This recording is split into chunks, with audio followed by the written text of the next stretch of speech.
ई गरीबन में बांट दिहा। बस अब कोनो बहाना ही न बचल हमरे पास आपन बहू के रोक के रखे के। सच कहीं मन न भरल हमार।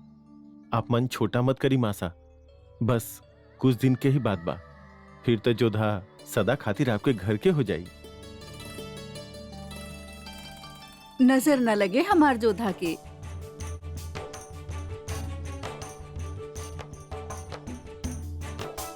जियत रहा। तहार यात्रा मंगलमय होखे।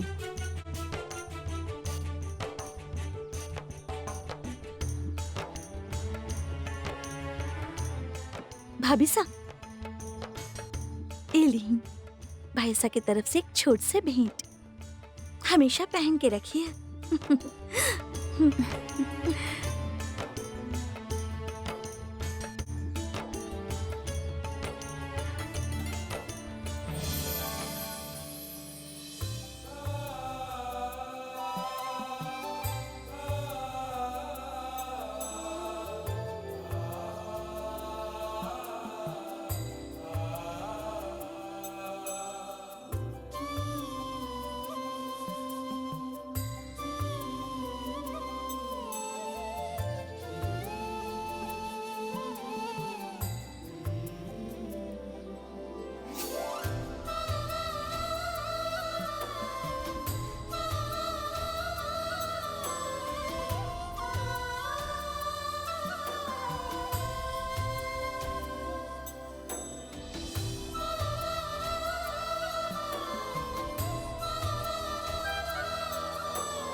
आपके नाम की तरह आपके चेहरा पे भी जलाल बा शहंशाह।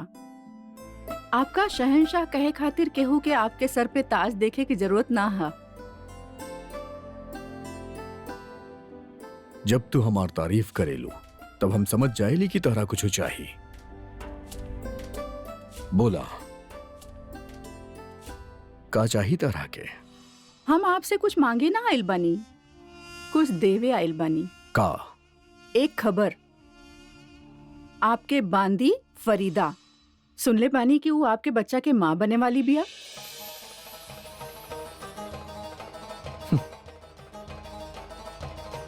साचो में?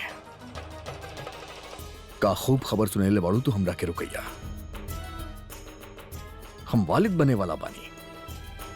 हमार पहला औलाद ही दुनिया में जन्म लेवे वाला बा।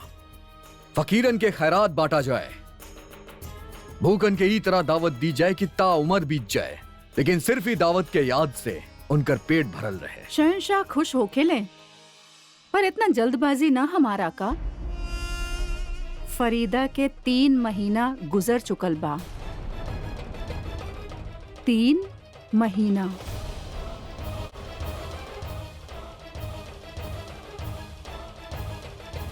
तक लिया।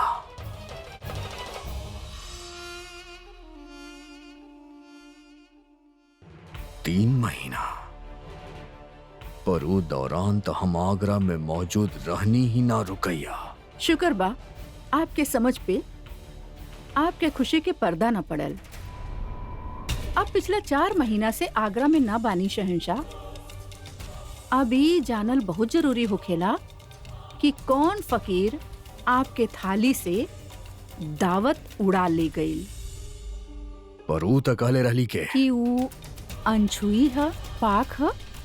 शहंशाह के खिताब ता कई लोगन के मिलेला, पर ओके उहे कायम रख पावेले जे आपन नजर चौकन्नी रख पावेले।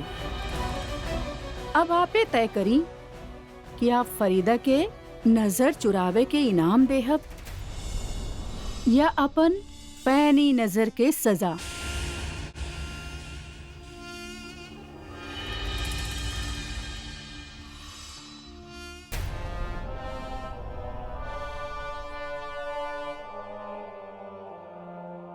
आदाब शहंशाह, आप हमके याद कई नहीं हुजूर।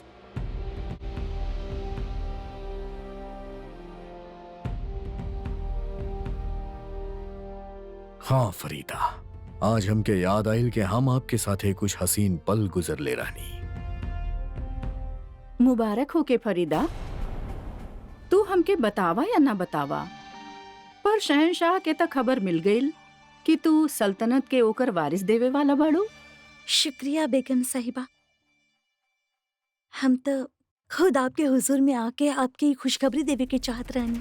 यह बात के तो शिकायत था कि आप इतना अच्छा खबर हमरा से छुपा के रखनी। ये बात पे तो जश्न होके के चाहिए का रुकैया? बिल्कुल। आपके दिल आपके नाम की तरह ही बड़ा बा हुजूर।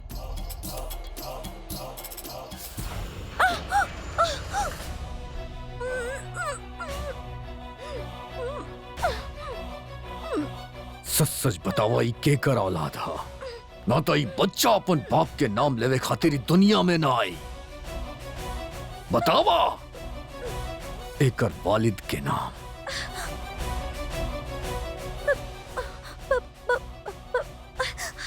बहादुर खान।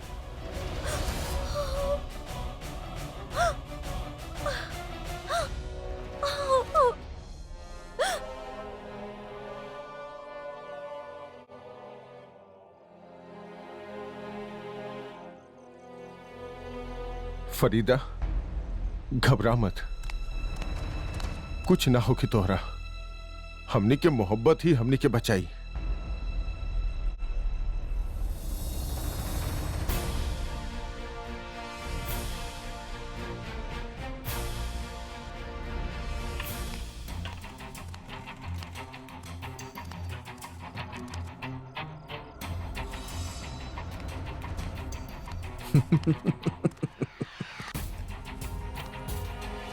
मोहब्बत रहम की उम्मीद कैला भी तक एकरा से जे महासे को मखमली लफ्ज हा, जे सिवाय बेवकूफी के कुछो नहीं खे। तू ही बतावा रुकैया, ये दोनों के गुनाह की का सजा होके के चाहिए? गुनाह तो कईयो बा इनकर बादशाह सलामत। सबसे पहले बादशाह से नाफरमानी, दूसरा उनसे धोखा, तीसरा हरम में रह के भी हरम के कायदा के तोड़ब, और एक नाजायज रिश्ता के औलाद के सल्तनत के वारिस मानब। ई सब कर सजा सिर्फ मौत हा।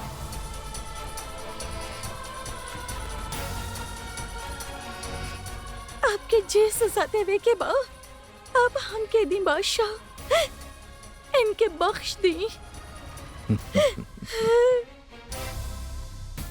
वल्लाह एगो और दीवाना तैयार हा मोहब्बत में फना होके के। हुजूर, हुजूर आप फरीदा के बख्श दी। कुसुरवार तो हम बानी, आप हमके मार दी।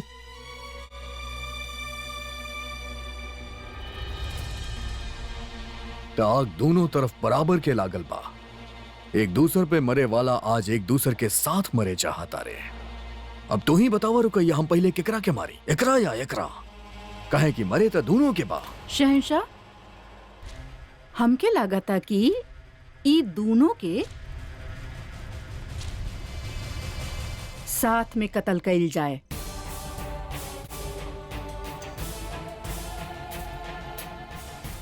तहारी है अंदाज तो तहरा सबसे अलग करेला रुकैया। हमेशा हमरा कश्मकश से बचा ले बेलू।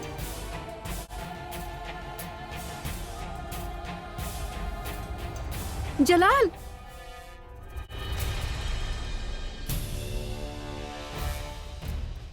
अम्मी जान, ये तू का करे जात रहल? इनके इनकर गुनाह के सजा देवे जाता नहीं। आप ना जाने ली ई लोग। हम जानी ले कि ई दोनों एक दूसरा से मोहब्बत करेले। खबर मिलल कि तू यहाँ आइल बाड़ा, तोहके रोके आवे के पड़ल हमके। तू जे करे जा रहल बड़ा वो हमनी के मजहब के खिलाफ है। अम्मी जान फरीदा हमरा के धोखा देले बाड़ी। केहू और के नाजायज बच्चा के हमार वारिस बनावे के साजिश कैले बाड़ी। यही खातिर हम फैसला सुनैले बानी। तुहार फैसला हमनी के मजहब से बढ़ ना बा जलाल। हमनी के मजहब हमनी के कोनो ऐसन औरत के कत्ल करे के इजाजत हरगिज न देवेला जे की पेट से बिया। ऐसन औरत के बद्दुआ तोहके ताउम्र खातिर बे औलाद बना सकेले। एकर बद्दुआ कभी मत लेइहा जलाल। बख्श दाई दोनों के, इनके मोहब्बत के खातिर ना सही, अपना खातिर मत लाई बद्दुआ।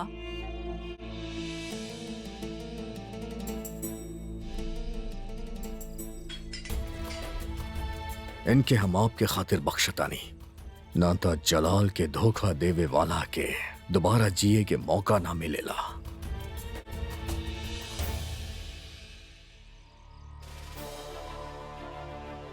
जितना तेज भाग सकेला भागा तू दोनों। काहे कि अगर सूरज उगे के बाद भी तू हमार सरहद में दिखाई देला, फिर तहरा हमरा से केहू ना बचा सकेला, अम्मी जान भी ना। खोल दा लोग के और छोड़ दा किला के बाहर।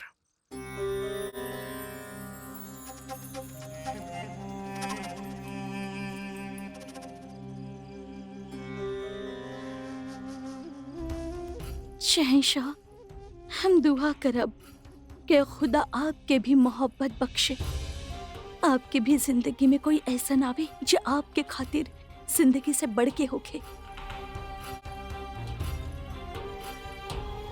और जकरा खातिर आप मर मिटे खातिर तैयार हो जाएं। ऐसन कबो ना होई, कबो ना। मोहब्बत से कुछ हासिल ना हो खेला।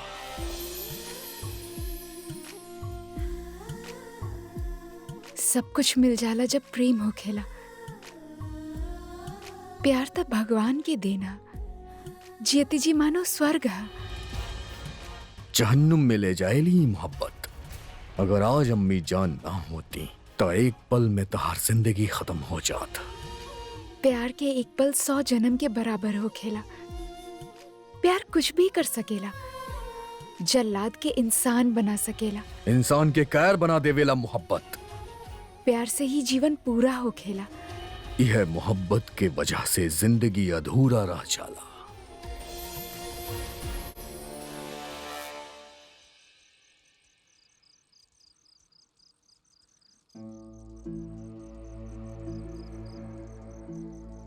जलाल, हम जानी ले कि तू कितना अकेल बाड़ा और यही खातिर इतना बरस से ये मानत आ रहल बाड़ा।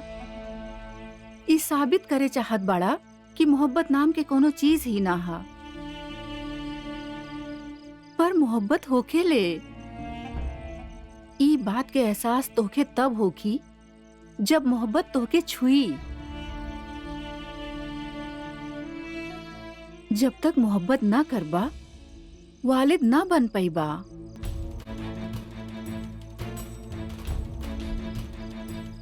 गलत बानी आप अम्मी जान। वालिद बने खातिर मोहब्बत की जरूरत नहीं है। 3 होखे से पहले 2 लोगन के एक होखे के पड़ेला, और एक होखे खातिर मोहब्बत जरूरी है जलाल।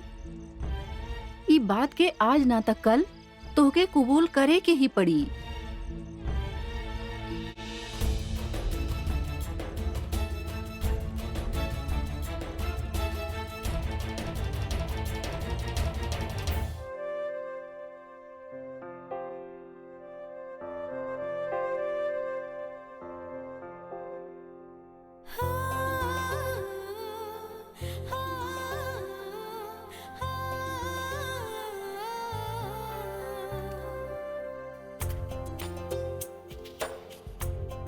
अब बताई,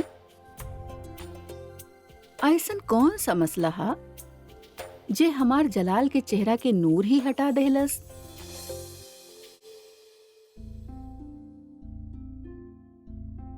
का आपके भी वह लागेला जो अम्मी जान के लागेला कि हमके औलादी खातिर नहीं खे, कहे कि हम एक दूसरे से मोहब्बत ना करेली। ये आप का कह रहल बानी हम जलाल? जो पूछा था नहीं वो बात के जवाब दी।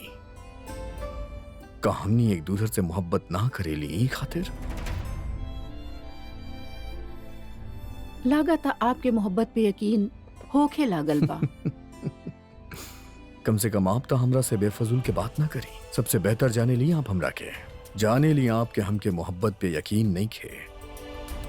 कहे कि मोहब्बत पे वो लोग यकीन करेले जिनके खुद पे यकीन ना हो खेला। हम तो बस अम्मी जान के बात से परेशान बानी, और वैसे भी आजकल इर्द गिर्द हमरा बहुत कुछ अजीबो गरीब होत बा जेकरा हम सोचले भी ना रहनी। सबसे पहले खान बाबा के हमार हुक्म के नाफरमानी कइल, हमरा खिलाफ चाइल, और अब फरीदा के धोखा। ई सब बात के अपन सेहन पे हावी मत होके दी। आपके मन के बहलावे के एक तरीका बा हमरे पास। शहंशाह के शिकार खेले बहुत दिन हो गए ना।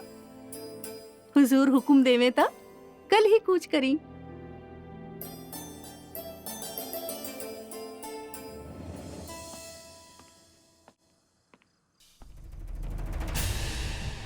तक लिया।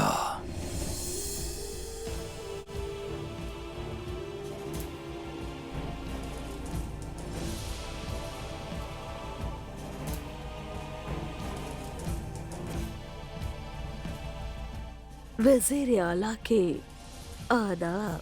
हमरा खिलाफ आप जलाल के दिमाग में जहर घोल रहल बानी। कमाल कर रहल बानी आप खान साहब। एह तरह खफा हो रहल बानी जैसे आप जलालुद्दीन के वालिद बानी। ओकरा के अपन औलाद की तरह पाले बानी हम। अपन फायदा खातिर आवाम के सामने शहंशाह के सूरत दिखा के अपन ताकत बढ़ाइले बानी आप। वैसे एक बात तो माने के पड़ी खान साहब, आज तक आप अपन मुश्किल कभी हमके ना बतैली, लेकिन अब जब जलाल आपके बात सुनल पसंद ना कर रहल बाड़े तो आपके यहाँ हरम तक आवे के पड़ल। बस आपके नियत हमसे छिपल ना बा। हम जाने ली कि आप आपन बेटा आदम खान के हमरा जगह देखे चाहत बानी, और ओकर जमीन तैयार करे खातिर आप हमार जड़ काटे के कोशिश कईनी। बखूबी जाने ली आप कि आपके वो बेटा ई ओहदा के लायक हरगिज ना। जलाल के फिक्र बा आपके। जलाल के फिक्र बा हम के, दाइमा बाने हम जलाल के, लेकिन पैदा हम आदम खान के कैले बानी। ओकर तरक्की के बारे में सोच रहल बानी तो हम कुछ गलत न कर रहल बानी। आढ़ा आदम खान जेकरा पीछे छिप के आप सियासी खेल खेले चाहत बानी। हाँ। हम सारी ताकत इस्तेमाल करे चाहत बानी जे आप इस्तेमाल कर रहल बानी। वजीर आला के ओहदा कौनो रुई के गठरी ना, जौना के सर पे रख लू और चल दे लू। आपके नामुराद बेटा एक दिन तका एक पल खातिर भी ई ओहदा के संभाले लायक ना। बस बैरम खान, अपन बेटा के बारे में एक भी गलत लफ्ज सुनल पसंद न करेनी हम। आपके बेटा तडूबी, साथ में आपके भी ले डूबी। और हाँ, रहल बात हमके बेदखल करें के ताऊ होखे से रहल। हाँ, ये जरूर हो सकेला कि आपके जेल मुश्किल कर देब हम।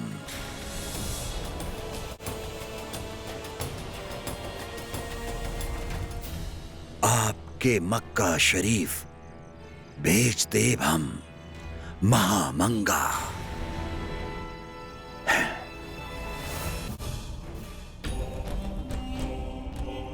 अपन कब्र खुद खोद चल ले खां साहब। आपके रास्ता से हटावे के रास्ता हमके बता गईले। जलाल और जोधा दोनों के ख्यालात अलग, सीमा अलग, परिवेश परवरिश सब अलग, लेकिन उनका रास्ता अब आपस में टकराए लागल रहे। एक बार फिर दोनों के सामना होके वाला रहे और वो दोनों ही बात से पूरी तरह से बेखबर रहले कि दूर होके भी एक दूसरा से कितना करीब आ चुकल बाड़े। अकबर और रुकया मथुरा शिकार खातिर जात रहले और जोधा अपन भाइयन के लंबी उम्र के कामना के साथ यमद्वितीय के त्योहार मनावे मथुरा पहुंचे वाली रहे।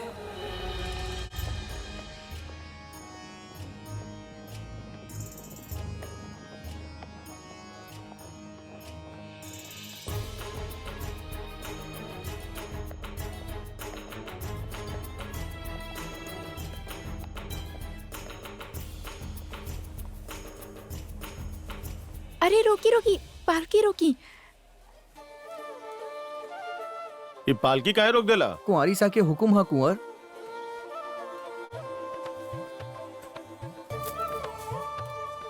का भइल जोधा? भाई साहब, हमके खरीदारी करे के बा। लड़की बाजार से खाली हाथ निकले ऐसा कब हो सकेला का? वैसे माने के पड़ी जोधा के इतना खरीदारी करे ले फिर भी थके लेना। भाई साहब जाए दीना, हमने बस थोड़ा देर में लौट आई। ठीक बा, हम एजे आगे खेमा लगाओ तनी, लेकिन जल्दी आइया। जी भाई साहब। कुछ सैनिक और दासी तोरा साथ जइहन जोधा। जी।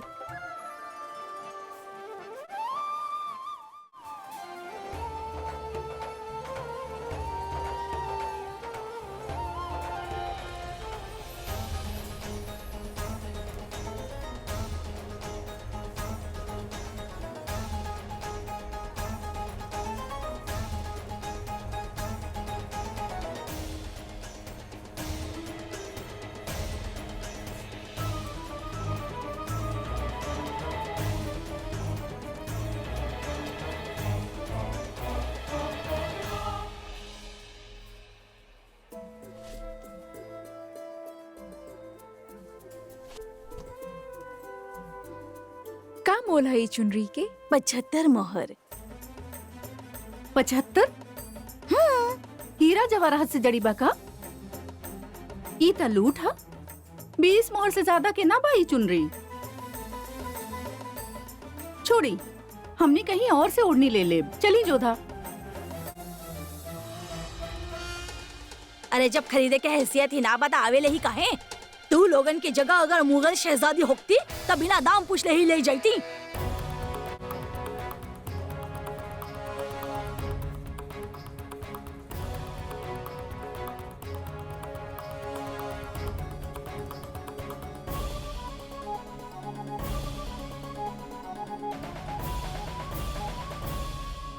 का कहलू तू?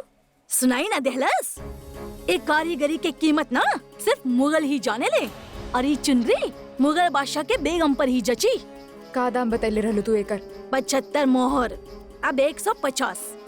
अरे ई त लूट हा। मोती इला 150 मोहर। अरे वाह, ए भइल ना शहजादियन वाला बात।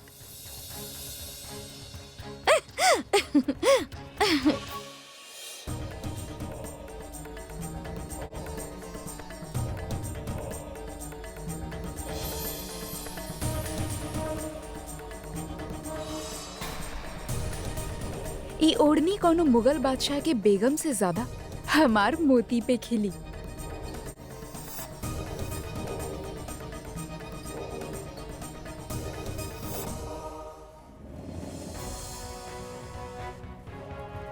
राजपुतानी मुगल सल्तनत के शहजादी से कम ना हो खेली। ई बात के आप याद रखिए।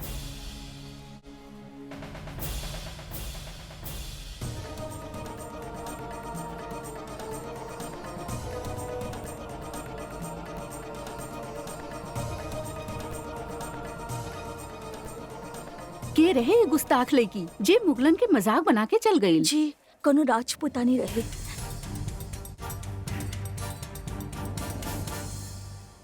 शहिंशाह शिकार खातिर तैयार बड़े।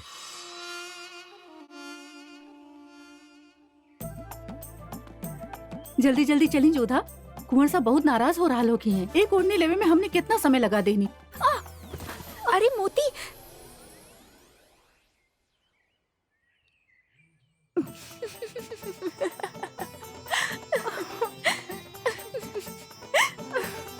उठा उठा मोती उठा।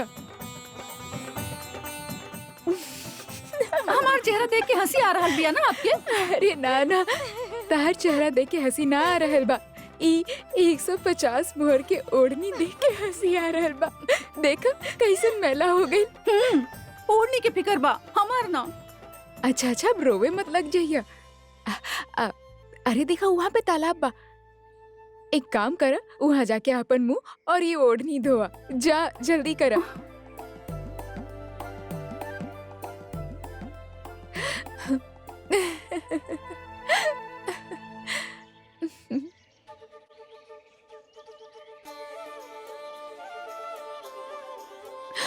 कितना सुंदर खरगोश बा। आप लोग यही जे रुकी, हम अभी आवतानी। मगर हुकुम सा कुआ सा कहले बाणे की अभी कुंवर सा ना बढ़े ना, यही से हमार हुकुम चली। आप यही जे रुकी।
हवा के रफ्तार देखा था रू, लागत बा मौसम बदले वाला बा। पर आज ये हिरन के किस्मत ना बदल सकत। आज एकर किस्मत में हमरा हाथ से मरे लिखल बा।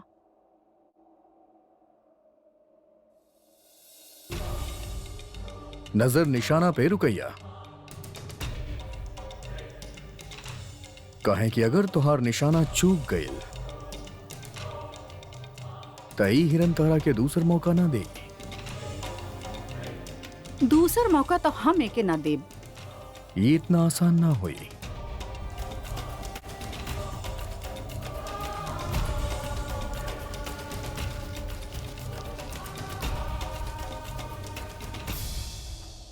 पर कुछ तबाह रुकैया। महसूस करा ओकरा के, ऐसा लागेला कि जैसे हवा में कुछ घुल से गइल बा।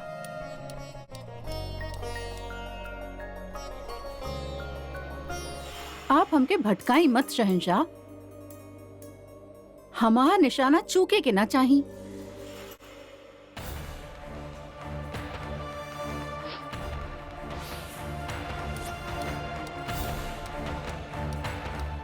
हे कृष्णा, ई तो एकरा मारी डाली। हमार मदद करी। एकरा पहले जब निशाना लगावत रहनी तो हम डरा गइल रहनी। कहे कि आप एक पल खातिर हिचकिचा गइल रहनी। एक पल खातिर हमके ऐसन लागल कि आपके सीना में दिल बा। फिर से वह बात। हम जंग में कितना सैनिकन के मरले बानी, तो फिर हिरन कौना चीज बा।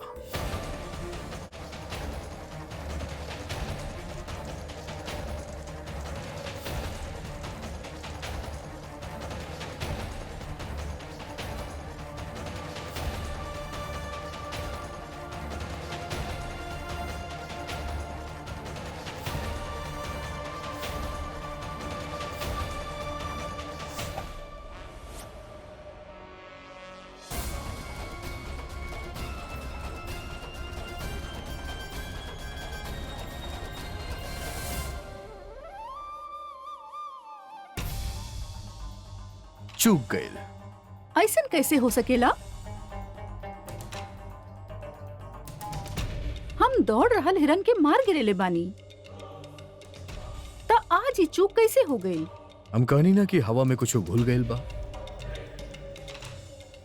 तहार निशाना तो ठीक रहे पर केहू के इरादा ठीक ना रहे।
तहार निशाना भटकल ना भटकाइल गईल रहे।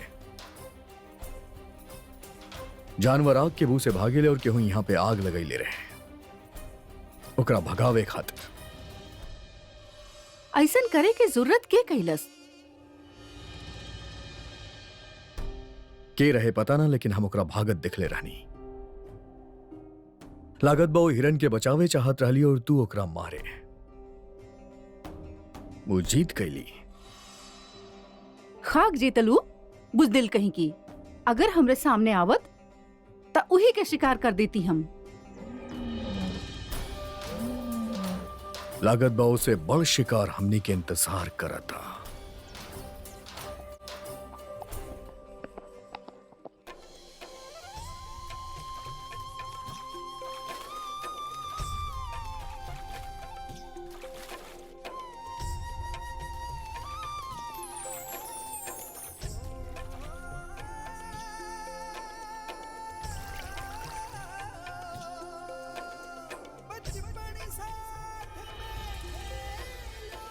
केकर इंतजार कर रहा बाड़ू जोधा? सूजा मल के इंतजार करके कोनो जरूरत नहीं है। वो यहाँ आई भी तो कोना मुंह से राजद्रोह कैले बाऊ। जे अपन राज के धर्म ना निभा सकल वो अपन बहन खातिर का धर्म निभाई? आवा अपन पूजा संपन्न करा।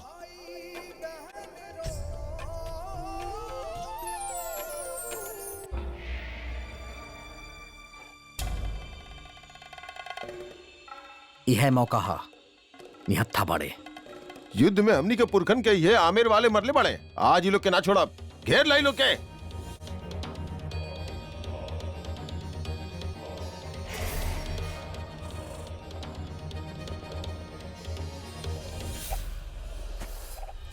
भाई साहब भाई साहब। भाई साहब, हमके छोड़ा, जोधा के संभाला जल्दी। जी जी भाई साहब।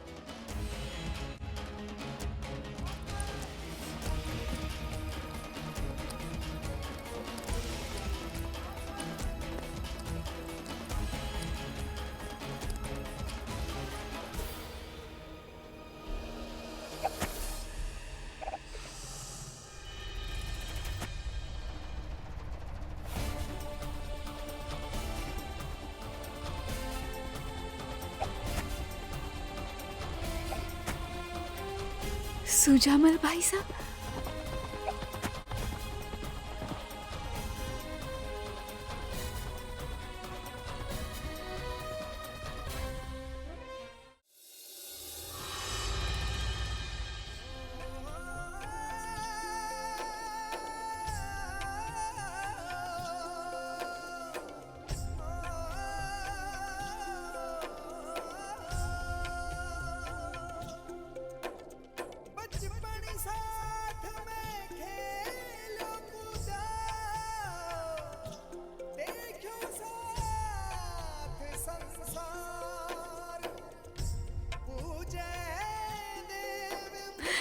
अच्छा भैल भाई साहब, आप आ गए। हमके पूरा भरोसा रहे आप जरूर आए। ऐती कैसे ना जोधा, तू भाईयन खातिर पूजा कैलू हा और भाई मौजूद ना होके ऐसन कैसे हो सकेला? कैसन बिया हमार बहन? सुनली है काका सा तोहरा खातिर वर ढूंढ ले बाड़े।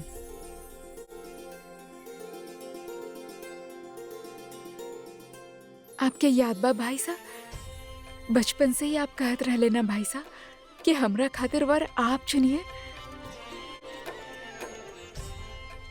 चाहत तो हम भी यह रहनी जोधा, पर भाग्य के मंजूर ना रहे।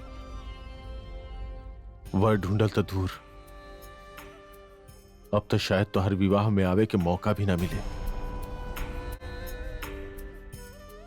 पर तू घबराइया मत, जैसे यहां आइल बानी तोहार विवाह में भी अवश्य आइब। और सबसे ज्यादा खुशी हम ही मनाई। ये जगह खतरा से खाली नहीं खे जो था, हमने के चले के होखी। जहाँ पे सुजामल भाई साहब बड़े वहां पे हमके कौनो खतरा ना भाई साहब। बहन भाई से कितना प्यार करेली, और भाई खाली हाथ चलल बहन से मिले। आज के दिन एगो बहन खातिर भाईयन के जिंदगी से बड़ तोहफा का होखी। जोधा के भेंट में तू सबके जिंदगी देहनी हम। यह एहसान आपके जोधा पर बा भाई साहब, हम पर ना। अगर युद्ध भइल तो हम आपके बख्शब ना। युद्ध तो हो के रही, और अगर आमेर हमके ना मिलल तो हमार तलवार भी उठी। पर अफसोस तू भाईयन खातिर जोधा वहां ढाल बन के ना होखी। तू हमार भाई ना बड़ा। एक राजद्रोही से हमनी के कोनो संबंध नहीं है। तो तू कैले बड़ा, हक तो तू छीन ले बड़ा हमार। अब ओकर भरपाई करे खातिर तैयार रहा। जोधा, एगो वचन चाहतनी कि तू हमके भेंट देबू। हुकुम करी भाई साहब। हम भाईयन के बीच जब युद्ध होखी तो तू बीच में ना आईबू।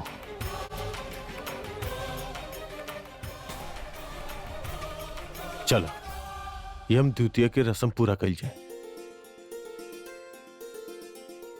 आप लोग भी हमरा साथ चलिए भाई साहब।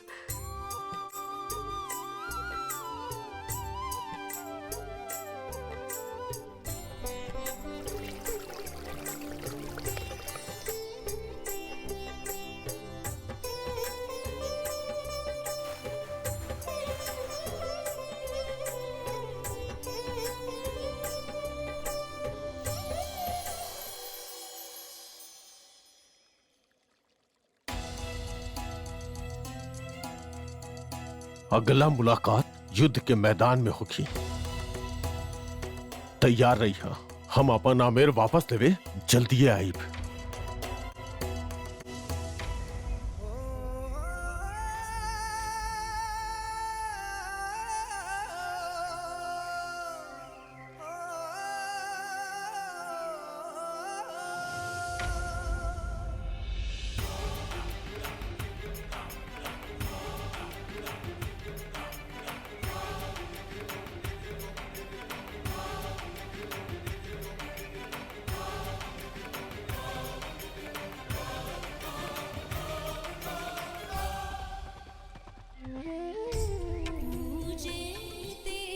माँ यमुना, आप यम के बहन बाड़ो, हमार भाई सा के काल से रक्षा करिया।